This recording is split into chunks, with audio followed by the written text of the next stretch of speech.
MIM पक्षाचे नेते तथा माजी खासदार इम्तियाज जलील यांनी आज धुळ्यात पत्रकार परिषद घेत भाजप सरकारवर चौफेर हल्ला चढवला. निवडणुकीनंतर ज्या अधिकाऱ्याकडे आपण तक्रार केली तोच अधिकारी विजयी भाजप उमेदवाराचा ओएसडी बनल्याचा खळबळजनक आरोप करत त्यांनी प्रशासकीय यंत्रणेच्या गैरवापराचा मुद्दा उपस्थित केला. यासोबतच वक्फ बोर्डाचा कारभार भ्रष्टाचाराने बरबटला असून सर्वोच्च न्यायालयाने चौकशी केल्यास बोर्डाचे अध्यक्ष आणि सदस्य तुरुंगात जातील असा घणाघातही त्यांनी केला. निवडणूक आयोगाच्या निःपक्षपातीपणावर प्रश्नचिन्ह निर्माण करतानाच जळगावमधील तरुणाची हत्या प्रकरणावरून त्यांनी उपमुख्यमंत्री अजित पवार यांना जाब विचारला. तसेच गोकुळाष्टमीच्या दिवशी मटणाची दुकाने बंद ठेवण्याच्या निर्णयावरून मंत्री गिरीश महाजन यांना थेट आव्हान दिले. भाजपचा कोणताही नेता उठून काहीही बंद करेल हे आम्ही खपवून घेणार नाही असा इशाराही त्यांनी यावेळी दिला. मैं दुनिया के बारे में तो बहुत ज़्यादा नहीं बता सकूंगा, लेकिन मैं मेरी अपनी कॉन्स्टिट्यूएंसी के अंदर मैं आपको बता सकता हूँ कि वोट चोरी का मतलब सिर्फ यही नहीं है कि आप तो बोगस वोट्स लेके आ रहे हैं, बाहर के वोट्स डाल रहे हैं। एक नया सिस्टम निकला हुआ है कि इलेक्शन कमीशन कहता है कि जब हम इंक लगाते हैं वोट डालने के बाद, इसको कोई निकाल नहीं सकता है करके।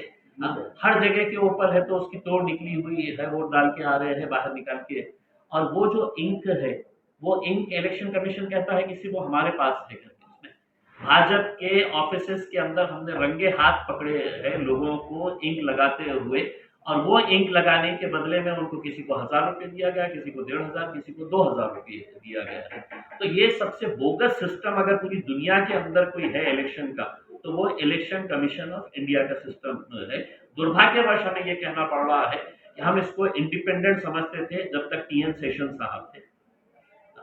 क्योंकि उनमें हिम्मत थी कि सरकार की आंख में आंख डालकर वो हुकूमत से सवाल कर सकते थे। अब दुर्भाग्यवश यही हो गया है कि साहब सुप्रीम कोर्ट के जजेस भी है तो एमपी बनकर चले जा रहे हैं, हाई कोर्ट के जजेस भी एमपी बनकर चले जा रहे हैं, बड़े बड़े वकील जो है वो राज्यसभा में पहुंच जा रहे हैं। तो हर एक का एजेंडा बड़ा क्लियर तय हो चुका है। मैं आपको अपना एक उदाहरण देता हूँ कि मेरे पास का जो रिटर्निंग ऑफिसर था, इलेक्शन के बाद जब मैंने उसको पूरे दस्तावेज दिए, डॉक्यूमेंट दिया, एविडेंस दिया कि भाई ये मेरी शिकायत है इसके ऊपर, पता चला कि 1 महीने के बाद वही साहब को जिस बीजेपी के कैंडिडेट ने मुझे हराया उसी का ओएसडी बनाकर उनको भेज दिया गया। आज वो उसी बीजेपी मिनिस्टर के ओएसडी की हैसियत से काम कर रहे हैं, प्राइवेट सेक्रेटरी की हैसियत से काम कर रहे हैं। किसी बड़ी लेवल के ऊपर की जाए तो मेरे हिसाब से वक्फ बोर्ड का सीईओ, वक्फ बोर्ड के चेयरमैन और वक्फ बोर्ड के बहुत सारे मेंबर्स, अभी के भी पहले के भी, मैं भी एक मेंबर था उसमें,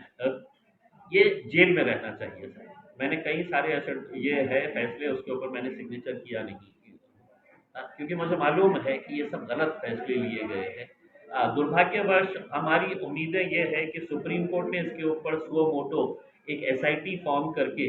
अगर सही तरीके से इंक्वायरी की गई तो सिर्फ आप धुलिया की नहीं, अभी पूना के अंदर जो बानेर मस्जिद का जो फैसला लिया गया है, सब हजारों करोड़ रुपए के फैसले जो है मुंबई में, पूना में, नागपुर में, नासिक के अंदर ऐसे फैसले लिए जा रहे हैं कि सीईओ को, चेयरमैन को, मेंबर्स को ऐसा लगता है कि अब हमारे को कोई सवाल कर ही नहीं सकता है। अगर सही तरीके से इसकी इंक्वायरी हो गई तो मेरे हिसाब से ये या तो मुंबई के बाइकल्ला जेल में रहेंगे, पुणे के यरवाड़ा में रहेंगे, या औरंगाबाद के हरसूल जेल। हमारी बड़ी उम्मीदें थी कि इलेक्शन कमीशन जो है उन्होंने जितने आरोप लगाए हैं और हमने भी जितने आरोप लगाए हैं उसका उन्होंने तो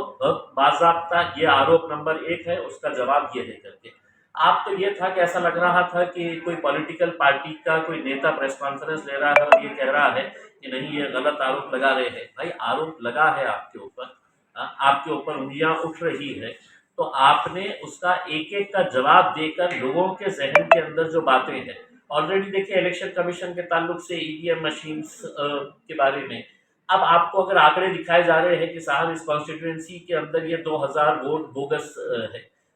अलग अलग नाम है, डुप्लीकेट नाम है, तो आपने उसके बारे में बात करना चाहिए था। आज आप एक पॉलिटिकल पार्टी, सत्ताधारी पक्ष के प्रवक्ता की हैसियत से आज इलेक्शन कमीशन ने